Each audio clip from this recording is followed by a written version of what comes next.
Today we're taking you back to 1861, to the very earliest days of the Civil War. And we're going to tell you a story from Philippi, Virginia, now West Virginia, about what's often called the first organized land action of that war. It's a story as much about strategy and missteps as it is about the human drama of a nation at war. Another one of the stories of Appalachia. This is so interesting to me because when we first set out on our road trip back in, was it July or August when we went last year? And we got up there to Philippi, and lo and behold, I think there's a sign up. And then you started telling me, hey, this is where the first land battle took place. And, you know, first thing that kind of came to my mind was I've been always taught, hey, the first land battle took place down at Fort Sumter. Well, technically, no. Not by this, at least. This was the first real land battle of the Civil War after the bombing or whatever of Fort Sumter. This is when it really, actually, everything started at this point. Yeah, I guess you'd call Fort Sumter some sort of a naval attack, I guess. Yeah. I don't know. But this is the first battle with soldiers on each side attacking each other. And if you remember, when we went there into Philippi, when we were coming out of Philippi, right, we crossed over the river through a covered bridge. And that bridge is a very important part of this battle that occurred. Very narrow covered bridge, I might add. Yes, indeed. Well, Rod, the Battle of Philippi might not be Gettysburg, but it has its own kind of legendary status. It was the opening act of the Western Virginia campaign and a key moment in securing the region for the Union cause. But to be honest, calling it a battle might be a bit generous. It was more like a wake-up call for the Confederate soldiers defending the town. Quite literally, in fact. You see, this event was often referred to in the Union newspapers of the day as the Philippi Races, thanks to the speed with which the defenders fled the field. But as humorous as that nickname might be, the outcome was no laughing matter, was it?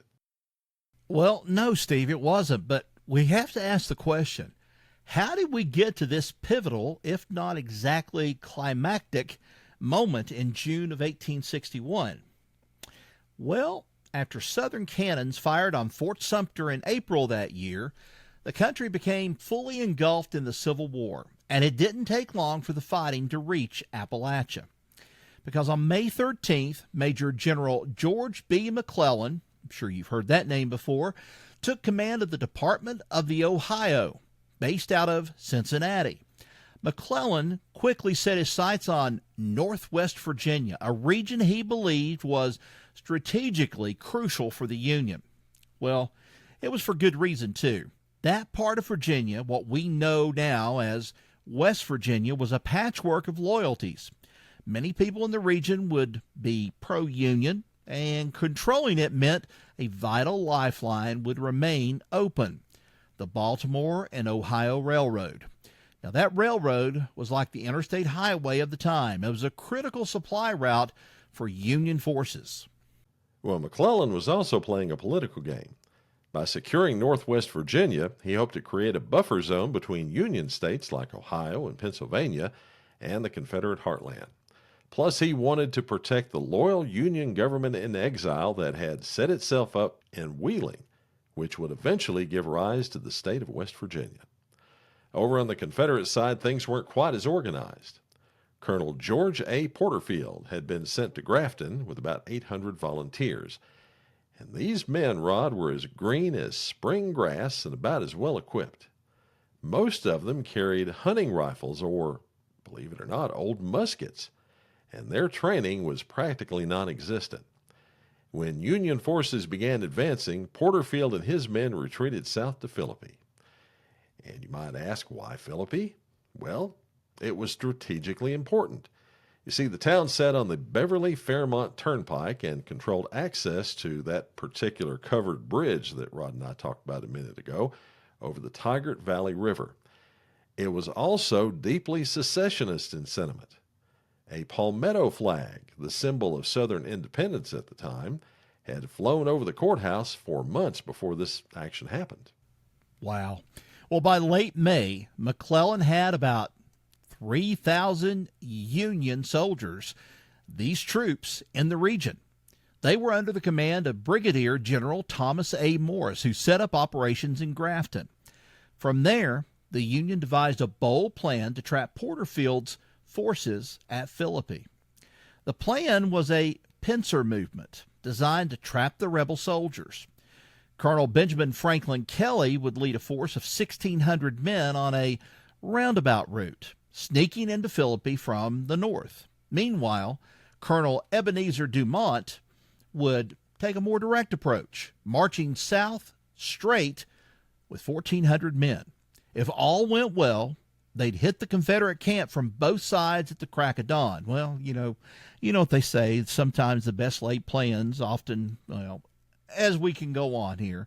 Well, on June 2nd, both Union columns set out in the pouring rain. Kelly's men had to slog through muddy back roads, and Dumont's column struggled to keep pace on the main turnpike. Still, they reached Philippi just before dawn on June 3rd, positioning themselves for a dramatic surprise attack. Well, Rod, this is where the story takes another dramatic turn. You see, the Confederate camp in Philippi was completely unprepared. Porterfield's men were so green they hadn't even set up picket lines to watch for approaching enemies. Most of them were asleep in their tents, trying to stay dry from the rain. These young men were set up for a slaughter at sunrise. But that was not to be, for a local woman, Matilda Humphreys, spotted the Union troops moving into position. She sent her son Oliver to warn the Confederates, but the boy was captured by Union pickets. Not one to give up easily, Mrs. Humphreys fired her pistol at Colonel Dumont's men, who were trying to pull Oliver off his horse to keep him from warning the rebels.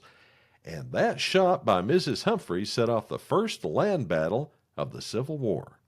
By the way, if you were wondering, Matilda Humphreys' shot missed, but it startled the Union forces enough to trigger an early attack. Union cannons roared to life, and soldiers charged into the sleeping Confederate camp. Well, those Confederates, those Rebs, woke up to chaos. Many of them didn't even have the time to grab their weapons before they were running for their lives. I'm sure some of them didn't have time to grab their long johns either. Well, Union journalists later described the scene as the Philippi Races because the Confederates fled so quickly, some still in their bedclothes. Ha-ha! Some of them did, some of them didn't. Well, Kelly's column, the other arm of the pincer, arrived late, which let most of the rebel defenders of Philippi escape. Porterfield's men retreated south to Huttonsville, leaving Philippi firmly in Union hands. So, you might be wondering, what's the big deal about all this battle? Well, for starters, it gave the Union an important foothold in Northwest Virginia, setting the stage for a series of victories that would ultimately lead to West Virginia's statehood. It also catapulted the aforementioned George B. McClellan into the national spotlight. Northern newspapers, eager for a win, played up the victory as an epic triumph over the Confederacy. And this led Congress to push for an advance on Richmond just a little bit too early, an effort that ended disastrously for the Union at the Battle of Bull Run a month later. And by the way, for those who studied the Civil War in the South, that would be the Battle of Manassas. Well, on a side note, Philippi saw the war's first battlefield amputations.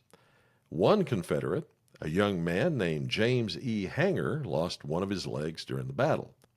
After he recovered, Hanger invented a prosthetic leg that was so effective it became the standard for wounded soldiers. His company, Hanger Orthopedic Group, is still a leader in prosthetics today. And then there was the toll of this first battle on the folks living in Philippi. You see, these people, largely secessionists, were devastated by the Union occupation. Many families fled south, leaving the town nearly abandoned. Even future writer Ambrose Bierce, a Union soldier at Philippi, later looked back on the battle with, a little bit of wry humor. He called it the first battle of the war with a clear sense of irony, knowing far worse was yet to come. A very interesting battle, and I had not really studied this. They didn't teach the Battle of Philippi in high school when I was in school or in college. But it was, I guess, kind of the precursor of West Virginia leaving the South and leaving Virginia and becoming its own state, I guess. Wow. Just hard to believe. You think about this, and then I guess we've all been to one place or another where we've actually walked of where people, battles, different things have happened.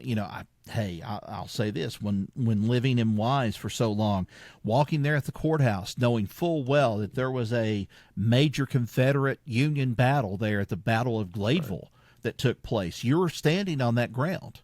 It's hard to believe. It's changed a lot, but still, you're standing on that general area of the ground. It's just so hard to believe. And then, I don't know, have you ever been to Manassas, been to Bull Run before? I have. It's been a long Okay. time, but I've been up Well, there. I have too. And I think back on that when I was first taken there by my parents. And I look out over that looks like just beautiful field that you go and you might plant a garden in, or something that horses would graze in. And then you see that and it's like, this is where they fought a war. This is where they fought a big battle too, as a matter of fact. It's hard for us to comprehend this sometimes. It's just, I guess it's the older we get, and then the more we move into the 21st century, we don't think about the simplicity, I guess, of some of this stuff that happened. Well, 2 points. One is this whole thing that happened up in Philippi basically was a microcosm of the entire Civil War. This was Virginia in a civil war, just the state. Yeah. Because you've got forces that were in the western part of West Virginia who were for the Union, also for the Confederacy, fighting each other there at Philippi.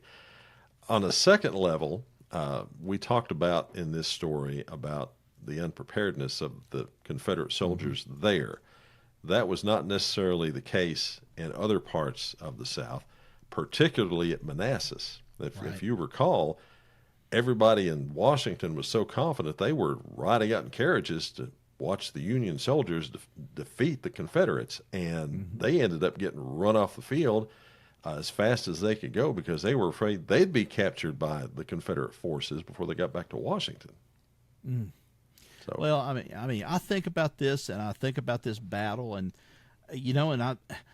here's a question that you might think is a little bit strange out of this whole thing, but I think the North probably had a lot to do with wanting to really push to get a lot of things, like they said, to control the railroad.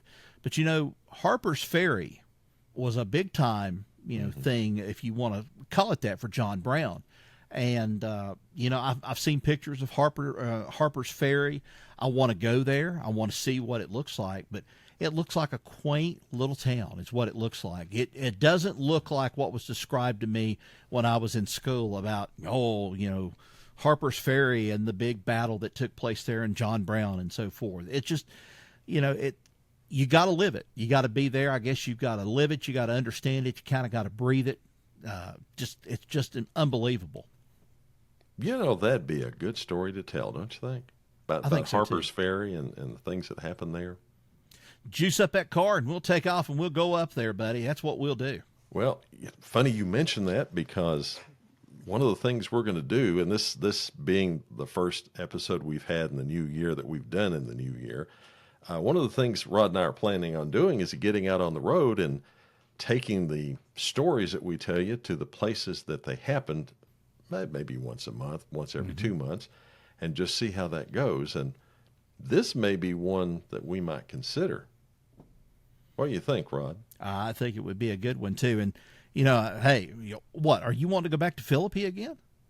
We could probably do that, but I'm thinking more of a little bit south of Philippi, Okay, a little place where there's a statue, and don't say what it is. We'll just kind of I know. surprise folks with that. Yeah.